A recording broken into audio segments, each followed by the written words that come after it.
After independence in 1960, Somalia enjoyed a period of stability and was even labeled the Switzerland of Africa. But democracy did not last long. General Siad Barre seized power in a military coup in 1969, and his dictatorship ran for 22 years, backed by the United States and the Soviet Union. His ill-fated war with Ethiopia ended in failure, and his allies abandoned him. Barre's rule became more and more brutal, and tribes across the country rose up against him. His eventual fall from power triggered the civil war that continues today. Al-Shabaab still controls large parts of the south of the country, and the northern region that declared independence in 1991 as Somaliland maintains its separation from the rest of the country.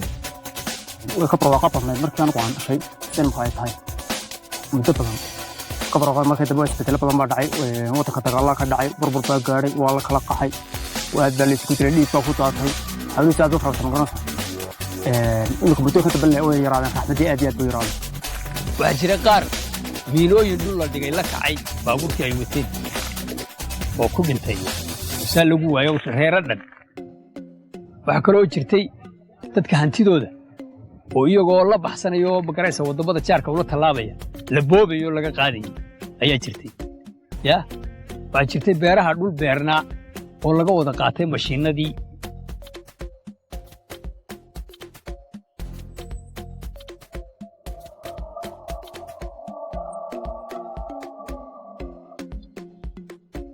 الكورمية waxay ka qarxeen mino dagaalkii ku saabsan kii burburka Soomaaliya ayaa anigoo kuriya kala mino taasi markaa la soo gaadhay waxyeello halkan Hargeysa airport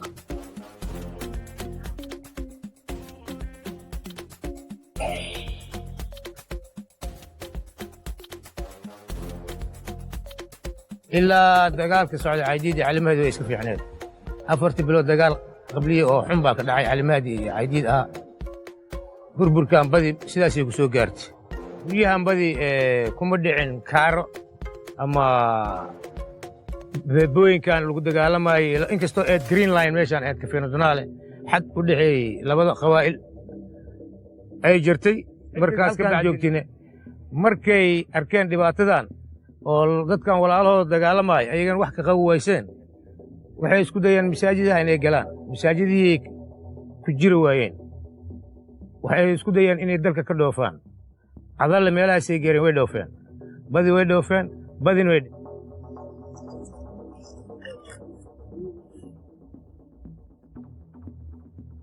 As the civil war dragged on, Somalis experienced violence and instability on a grand scale as the country's infrastructure collapsed. Public and private property was robbed or destroyed. Hundreds of thousands of Somalis were affected nationwide, and they left the country as economic migrants or fled as refugees. At the time I was 5 years old, we had to flee our country immediately because of the war and came to Kenya, the refugee camps in the neighboring country of Kenya. And I knew, even though at such a young age, something was going on. You could hear, shootings, and you could see all these people traveling and trying to run away too. You hear the stories of the elders telling us about there was a civil war going on, people getting killed.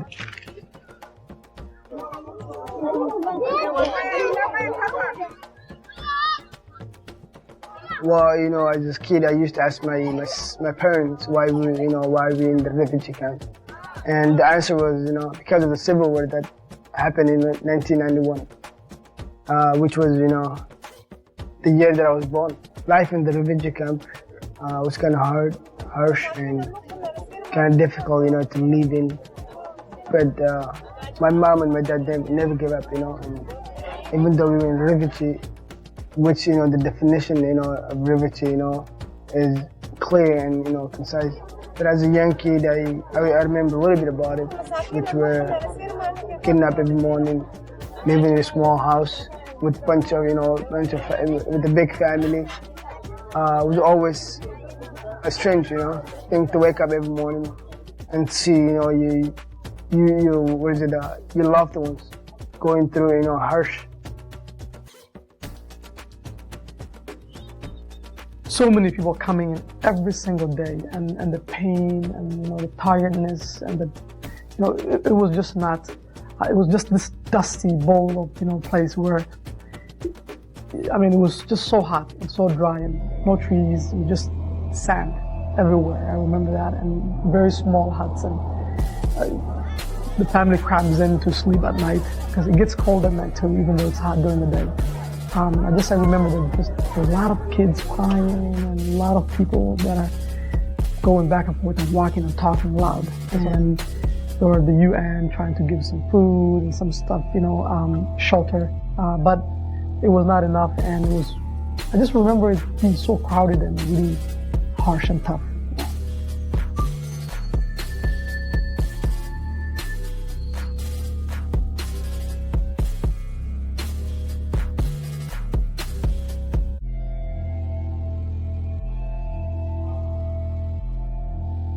There are more than 1.1 million people displaced from their homes and their original places of living.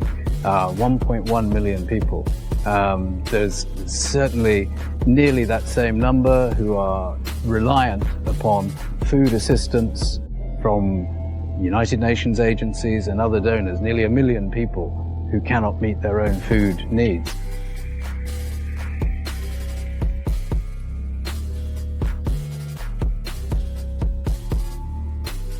Until I arrived in 2013, our office was really based in Nairobi. Since then, we've been based in Somalia, and not just in Mogadishu. We have now offices across Somalia. The United Nations has about 1,500 staff working across Somalia.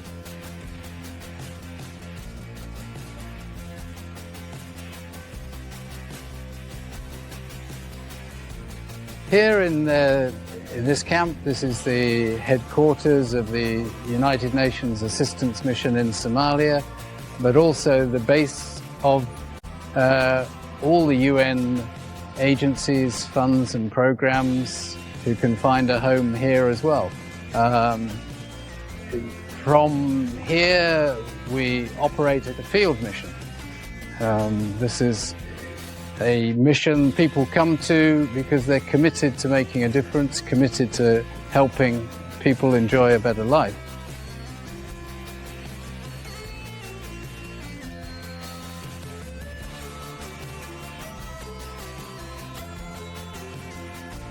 Somalia is a member of the Arab League, from which it receives aid and other support. But there doesn't always seem to be a clear plan for the support it provides, and the aid can sometimes find its way into the hands of opposing factions.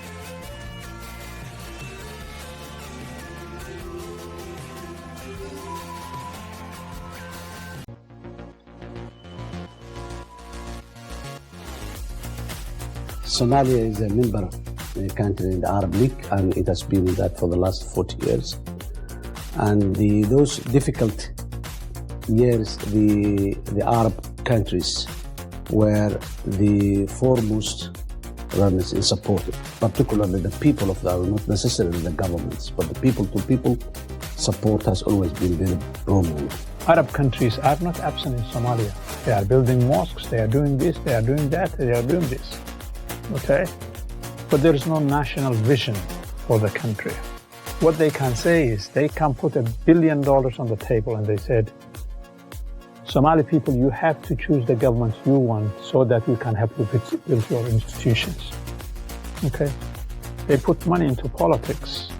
In 2012, they did. That's how the current guy came to power. Much like the African Union doesn't have any authority over AMISOM because it's the EU and the US that financially supports them and logistically supports them. The Arab League, in my opinion, is almost an African Union that's powerless but it has resources. Those who can't afford to seek asylum in the West seek refuge in neighboring countries, but the grass is not always greener there. dabeedna anigu waxaan beertay beertan waxaan dadkii markii hore u qaxay Djibouti marka halkaa waxaan deganaa muddo haddii la yidhaahdo 20 sannadood ayaan deganaa bacda 20 sannadood waxay ku xubaatay Djibouti dabeedna waan soo guuray anigii carruurtaydu waxa weeyaan 4 carruura 3 hablood iyo inan iyo hooyadood markii aanu soo guurnay halka waxaan bilaabay beertaydii inaan beerto waxaan ka qoday ceelkaa lacag fara badan baa iga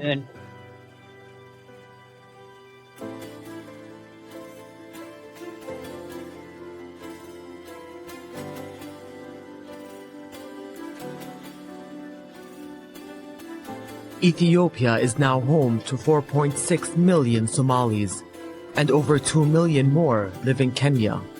In the Arab world, Yemen has the most Somali refugees at 200,000, followed by the UAE with around 50,000. In Western countries, Canada is home to 150,000 Somalis, followed by the UK with around 100,000, and then the US with 85,000.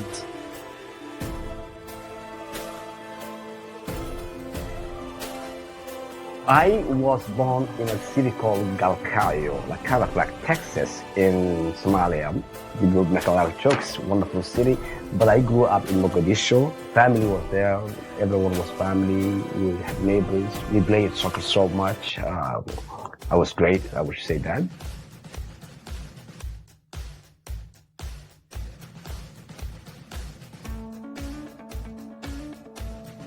Somalia, I remember, is my elementary school, is my secondary school. It's beautiful days where I used to go cinema, where I used to play football, where I used to go libraries, when Somalia was Somalia, because there was a Somalia.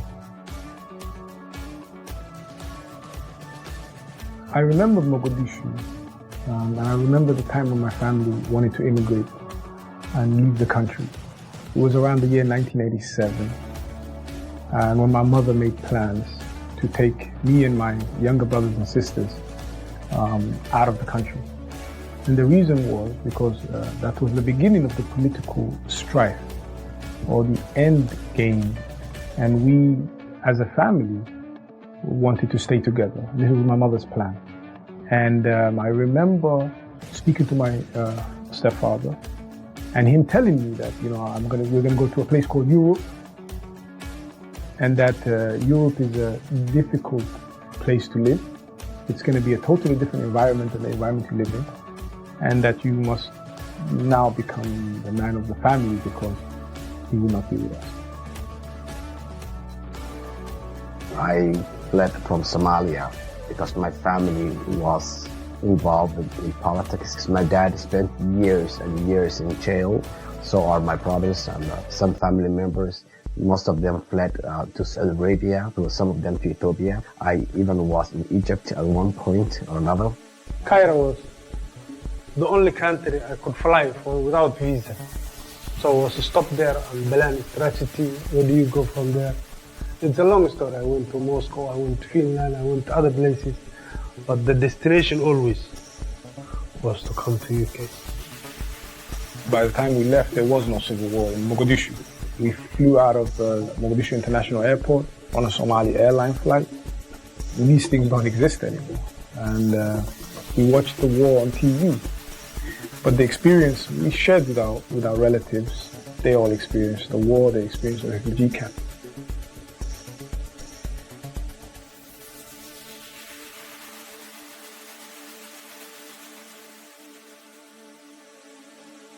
One of the first things that I remember when I first arrived in this country was how, the roads are being built, and with all these cars, causing each other, and being from, coming from a refugee camp where, there's not even cars, like maybe 2-3 cars that you'll see a day, was was a big thing, And I asked myself, how are they controlling, and the lights, that control themselves. One of the things that I missed me. The very first moment, I think, was JFK in New York. It was just a big airport. We landed, and we had maybe about 45 minutes before we loaded, till we actually got into our new plane to Minnesota. It was just grand buildings, amazing. I mean, even though I was in Nairobi, and Nairobi is a metropolitan, but it was even bigger than that, just a bigger scale, huge airport. And we didn't go outside to, climb up to the airplane. We just walked into this little attachment, and we were in the airplane already. Meeting my brother-in-law and my sister and some other friends that came with them to give us a ride home. And the next thing I remember was the next morning. We looked out the window. It was magnificent. It was in May. It was beautiful. It was just, everything was green. Everything was like very new. The window of our apartment was right next to this little, hill. And I just remember looking out and seeing deer kind of walking about. And I was like, is that really a deer? Asking, my siblings, and we were just looking at it in awe and surprising.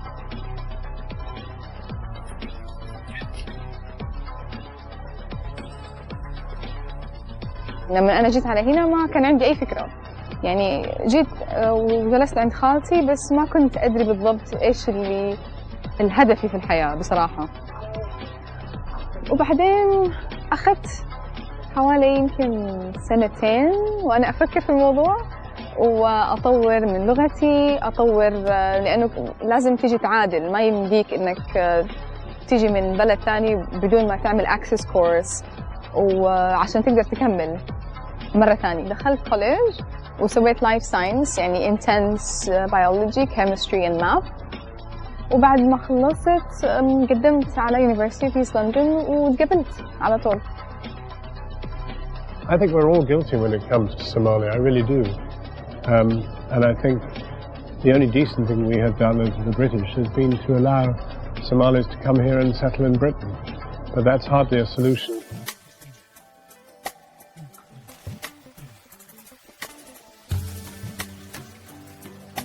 The Somali community in the UK has been in existence since long before even the state collapsed. The oldest Somalis came as sailors in the Merchant Marines at the end of World War II. But since, of course, the state collapsed, and we've had the move of people into the country. And some are quite well integrated, and some are still struggling. And as a community, generally as a community, the Somali community is suffering, I think, quite a lot from a lack of integration, which is caused not just by their own kind of difficulties in learning the language or figuring out so-called British life, but it's also about structural exclusions that are put in place. So it's very difficult for them to find jobs. It's very difficult for them to settle their immigration status. It can take years to actually gain citizenship.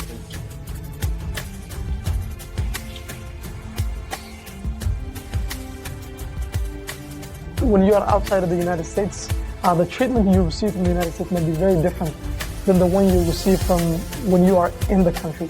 In this country, I haven't seen any interference of the government doing anything bad to the Somali people in Minnesota for one. The community has been welcoming. Obviously, there are small tensions that every now and then happens, but predominantly, the Somali community here has been welcomed. The community has been very welcoming, and everyone is allowed, if you want to work hard, the opportunity to succeed. When we came here, they give us a green card, where they will tell you, that you have 5 years legally to become a citizen, and the first 3 years, it's just to show that you care about the country, that you're giving back to the economy, you're working hard, you're not being criminal, and immigrants are hard workers, as they always do, and testify, which we are in a country of immigrants. Now that's very limited. Since September 11th, things kind of changed, and it's very different. So now most of the people that come either as a resettle, as the UN agencies resettling families in the United States, or the visa process, which is an immigration process, not a refugee program. Somalis who only reach neighboring countries, however, have more acute problems. After a spate of attacks by Al-Shabaab in Kenya, the government there began ordering Somalis out of the cities and back into refugee camps. Some were even sent back to Somalia. Others were so desperate, they fled to war-torn Libya. In Libya, people are not being welcomed as refugees at all. They are being deported continuously. I'm talking about Libya. People who are desperate enough to flee from Libya to cross the Mediterranean and being trafficked as a product. If you don't pay the money they want, just first hand will be cut. Then next order, if you don't pay, second hand will be cut. We always see people going around looking for money, collecting donations, so they can save those refugees who fled to Libya, who are now being enslaved in the camps or the farms, rather than being welcomed as a refugee.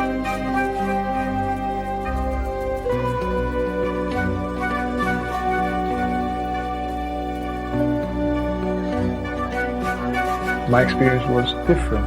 It was an experience of being a middle-class family in Mogadishu, having a lot, and then coming to London and being refugees and having nothing, and living on welfare.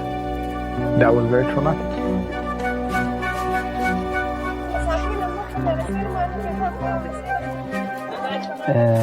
saamaynta dee way saameeyeen dad wayna ka dhinteen waana ku naafownay adduun waan lagaga qaaday ima geelgey anigu waan lahaa kun ka badnaa waa lagaga qaaday walkuna laga qaadan garanaysa marka wallahi aad bay dhibaatooyinku nagu soo gaadhay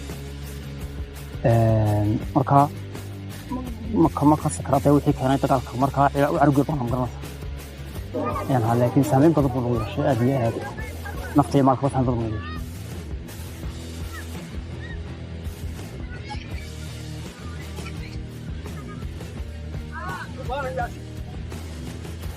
Hassan Abdullah's wounds may never heal. But coming up in part 2, Abu Kir Awalla does find redemption through his deeply personal campaign against the addictive drug, qat. Waxa igu dhacay waxaan bartay qaad. Waxaan cunay qaad. Sababta waxaan arkay dadkii oo dhan cunaya, waxaan isii waa dhaqanka Soomaalidu ka mid yahay. Shaqo la'aan baan ahaa. waan cunay hal bil 2 bilood 3 sano 4 sano heer waxaan gaaray uu gaarsiiyo meeshii ugu hooseysay oo noloshayda gaar oo ah. Somalia's long-running civil war resulted in a terrible famine and a wave of refugees fleeing the country. Most ended up in refugee camps in neighboring Ethiopia and Kenya. But many set their sights further afield. After lengthy and often dangerous journeys, they reach destinations in the UK and the US. Now, part of the Somali diaspora, they still have strong attachments to Somalia and its people. They often do their utmost to improve the lot of the Somali communities they live in and the new refugees who followed them across the world. The one thing that I'm very proud of, and I will tell my children, and my grandchildren, if I live long enough, is that when I was new to America and I just became a citizen, I got involved in a process to redistrict the city of Minneapolis. Now the redistricting happens every 10 years, and it happens after the census, because when you do the census, you realize some areas have increased in population, others have decreased. And by law, every ward or every district in the city has to have the same population. Otherwise, you can't have the one-man, one-person ward. So we took part in the process in 2012 to redistrict the city. Because what they asked for, the Charter Commission or the commission or the body that was created to redistricting, they asked for input by the community. So I created a group called Citizens Committee for Fair Redistricting. And I called for the creation of 2 districts, 2 opportunity districts. One for the Latino population of our city, so for the Spanish-speaking population, and the other for the East African population, Somalis, the Oromo, Ethiopians.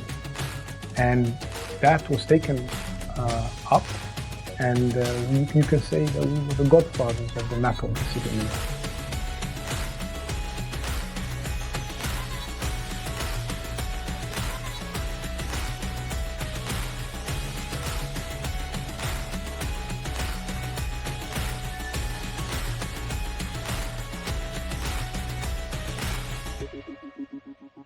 In 1996, I moved here from Washington, D.C.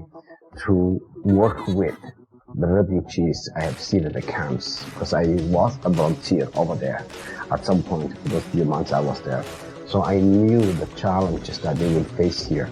So I came here, I became an interpreter, I became a social, I became a counselor, I became a cultural broker. I would help Hennepin County or government agencies that provide services like Hennepin County Medical Center, courts, welfare services, human services. We would train them to help them get Somali-speaking personnel so they could address the issues that the Native Americans were facing. And it's not really easy to be black, Muslim, and immigrant. It's a package, so that means more work and more advocacy. I work with refugees and immigrants in my work, line of work. I'm always, drawn towards that line of work because I identify with the refugees because I was a refugee myself at once. I sympathize with what these people go through. When you are just uprooted out from your country and you are landed in a foreign country where you don't share the same language, same culture, climate is very different. Somalia is very hot, kind of almost semi-desert, to a very cold, like Minnesota weather. So I'm always sympathetic with refugees and trying to give them my piece of advice and any support that I can provide. I'm very fortunate that I'm able to do that while earning a living and working. So this is my job and I'm very happy with it and proud of it. One of the obstacles to rebuilding Somali society and a threat to its communities abroad is a stimulant called khat. It's illegal in countries like the UK and the US, but widely used in the Horn of Africa, including Somalia. Abu Kir Awalla is a Somali living in the UK who's dedicated himself in recent years to campaigning against the use of khat. It was a dream coming here to UK. I came here in July 1997. I was a young man. I had a big dream. I wanted to be something. I wanted to go to universities. I wanted to make my family and my parents and my mother happy. Lakin, waxa igu dhacay waxaan bartay qaad. Waxaan cunay qaad. Sababtoo ah waxaan arkay dadkii oo dhan cunaya. Waxaan isiri waa dhaqanka Soomaalidu ka mid yahay. Shaqo la'aan baan ahaa. Waan cunay 1 bil, 2 bilood, 3 sano, 4 sano. Heer waxaan gaaray uu gaarsiiyo meeshii ugu hooseysay oo noloshayda gaar oo ah inaan masjid ku xirano tukan jirin oo shaqaysan jirin oo aan xayi ahayn oo aan happy ahayn oo aan qosli karin oo hantii iyo kalsoonidii iga qaaday 2014 aan iska joojiyay. The United Nations Development Programme has highlighted that one of khat's biggest dangers is its use by young Somalis. 40% of Somalis chew khat, and 70% of those are under the age of 30. Khat's use has serious social and economic effects. Unofficial estimates say that Somalis spend as much as $1 billion a year on khat, while the average income per head in the country is only $600 a year.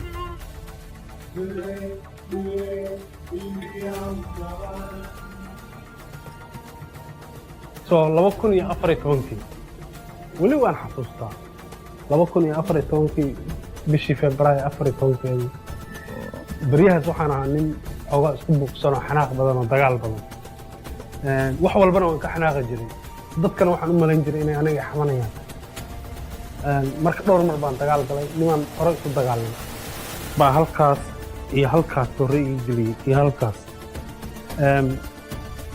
ambalaska meesha igu yimid anigoo meel walba dhiig iga da'ay afka qaad igu jiro sidaana rabta inaad ku dhammaatay ma sidaana ma this is it ma waxaanaad noqotay where is the boy wiilkii big dreams ka lahaa habeenkaas waan ooyey I took wudu waan tukaday ilaahay baan baryey alxamdulillah.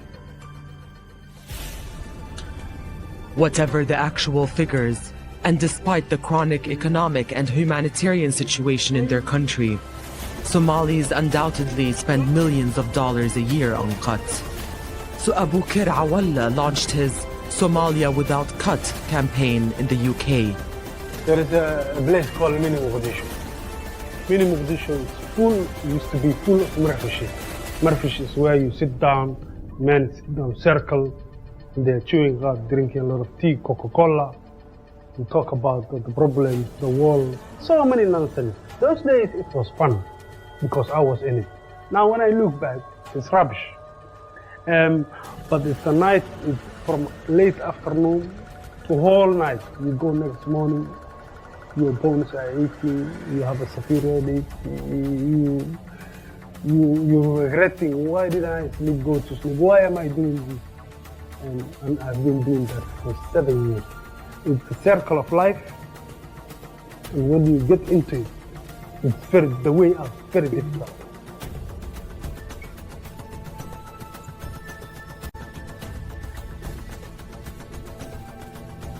It's been 11 years now. I got a job within 1 year. I got a family. I start smiling. I start dressing up. I start going more. I start, being confident. Then I thought, if I am lucky, what about caruurta kale Soomaaliyeed? What about kuwa soo koraya oo u haysta qaas in wax fiican yahay? And that's how I started this campaign. Awalla aimed to end the cut trade and its use in the UK. Despite fierce opposition from cut dealers, he succeeded in persuading the British government to ban the substance in June 2014.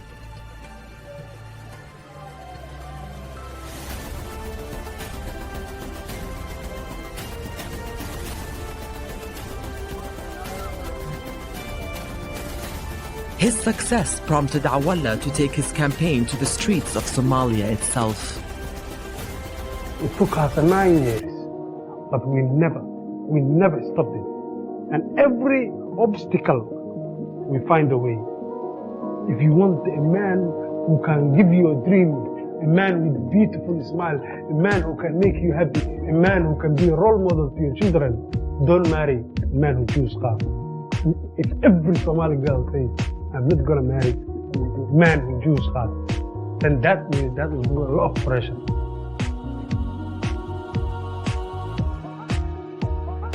We purchase 450 million a year from Ethiopia.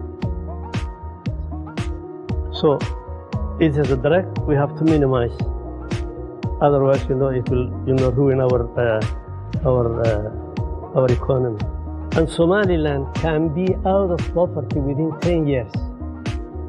Because we can save 116 million that's used for something that's not useful for the country. There are challenges, big problems in Mogadishu, in Puntland, drug dealers, multi-millionaires. Only in one day, Mogadishu alone, 600 boxes of cartons. Each box equals $450. With that money, almost 300,000 a day, someone who's collecting everyday cash. If you say, I'm here to make you problem, he will hire anyone. And in Somalia, it's very easy. Someone will clean for $500. Kenyans told me, you ruin our business in here. You are an economical terrorist to us. And if you go Somalia, we will shut you up. Another factor in rebuilding Somali society is tribalism. With the collapse of government, Somalis turn to their clans to fill the void. Tribes provide food, protection, and conflict resolution to many Somalis. But tribalism can discriminate against those outside the tribe and can also extend beyond Somalia, Ethiopia, and Kenya into the Somali diaspora. احنا عندنا لغة واحدة تختلف اللهجات بس نفس الشيء هنا في UK يعني عندهم اللهجات تختلف من منطقة لمنطقة بس عندنا ديانة واحدة عندنا لغة واحدة احنا كلنا شايفين العالم كله شايفنا كشخص واحد بس من ضمن الصومال نفسها في عندنا قبائل تختلف فالقبائل هذه لها مكانات مختلفة هذا الشيء اللي يخلينا نتضارب على مين يمسك السلطة. And in that culture includes genealogy, which can be both unifying and divisive at the same time, depending on how you use it. When the colonialists used it as a wedge to divide communities, it destroyed them.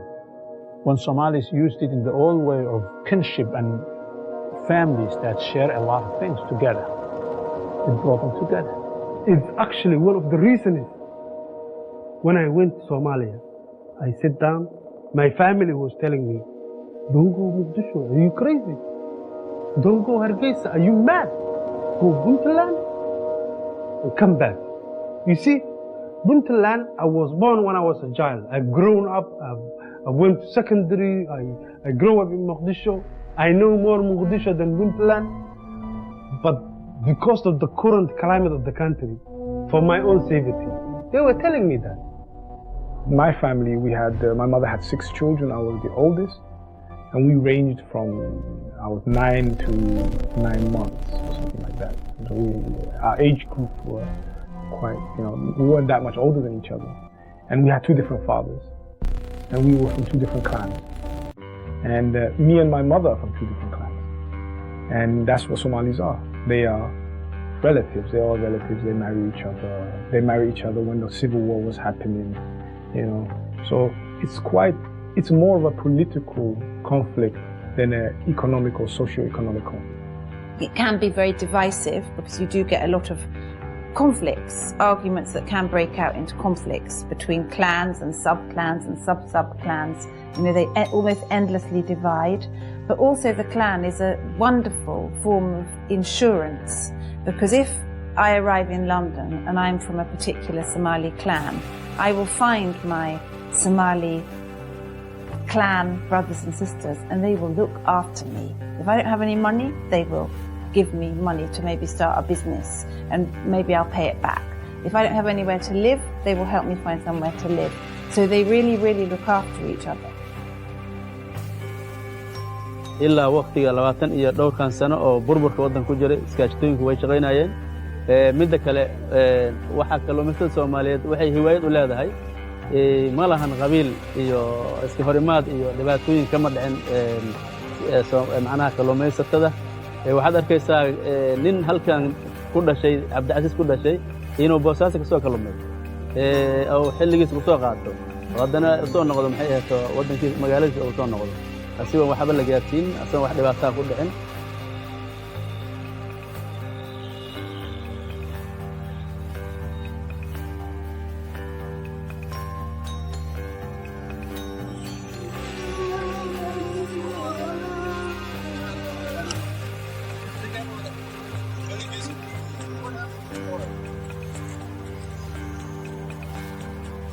And certainly in the way in which we, in my company, the fishing company that is based here, Pontus, we are aggressively of the view that it's good for business to employ people from all of the social groups in this country and not just from one. It makes for stronger business, stronger company, and greater prosperity.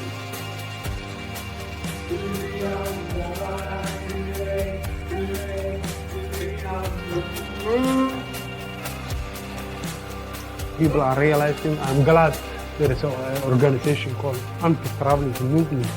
They have a base here in London, America.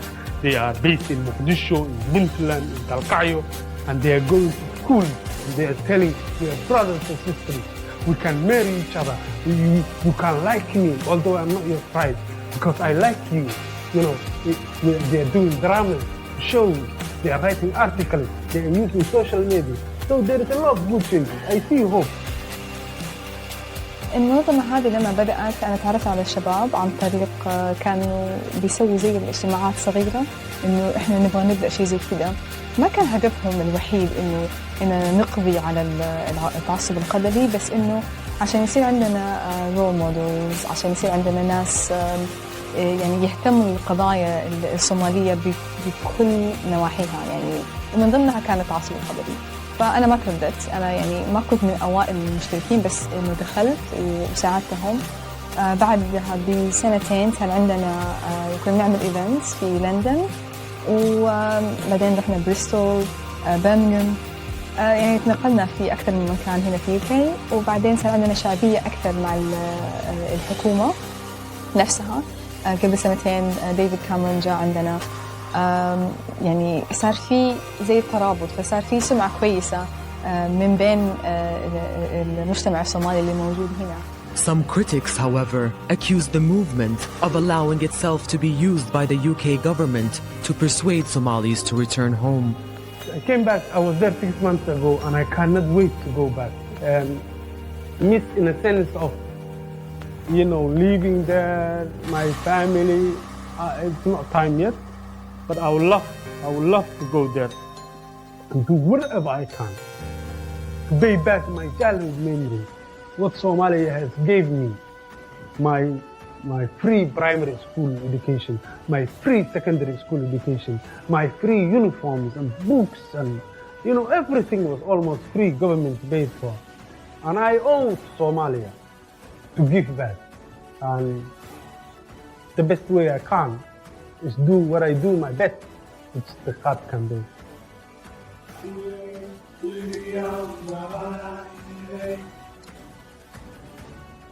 لو الصومال فعلا المجتمع الدولي اتحد وحاول انه يحسن منها، وصار زي ما قلت انه ناس بتحب انه الصومال والصوماليين انها تصير دولة كويسة، انا كنت حشوف نفسي بعيدة تماما عن التدريس، وكنت حابة ان انا اشتغل مع وزارة الصحة على اساس انه يصير عندها دافع اقوى، وعشان نسوي بحوث اولا. كنت ابغى اكون باحثة ادرس الاسباب اللي تخلي الناس تمرض اكثر شيء قبل ما اننا نوصل اوكي خلينا نبني مستشفى، فابغى اعرف الروت بالاول. فانا شايفة نفسي كباحثة في الصومال في كل القرى، اعرف كل قرية ومشاكلها. ما ينفع اننا يعني نشوف على statistics صارت من 2000 وحجرة زي ما يقولوا بالسعودية 1990 something، عاد آخر مرة صار في بحث طبي بالصومال. فإحنا محتاجين شيء عصري، شيء إنه نقدر إنه يعني كدولة إنه نبني من الأساس. فأنا شايفة نفسي لو رجعت الصومال كباحثة بالأول.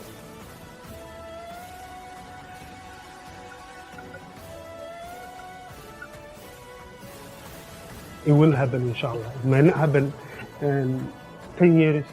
It might not happen maybe 20 years. But one day, the way it is now, my inside I cry sometimes. When I see Galmudugland and Buntaland and Somaliland and Chubaland and Kidaland and Ethiopia saying, well done to you, you are come here, you are my brother. But don't talk to him, that guy. Dividing and ruling and playing with them like little toys.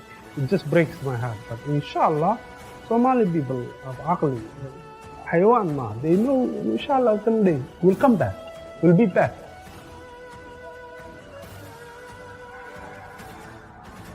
Somalis being very intelligent human beings, very forgiving and very entrepreneurial. They will build that. They're already in the process of building it. I don't know if it's going to be cost-wise livable for everyone, but for sure it will be good. While Somalis abroad wait patiently for the civil war to end, they do what they can to support Somali communities around the world and contribute fully to their adopted countries. Presidential elections are planned for November 2016. but it remains to be seen whether they can bring change to an almost ungovernable country. But until peace is restored and the government can regain control of the whole country, Somalis have little chance of restoring the much-needed order to their country, which has eluded everyone for so long.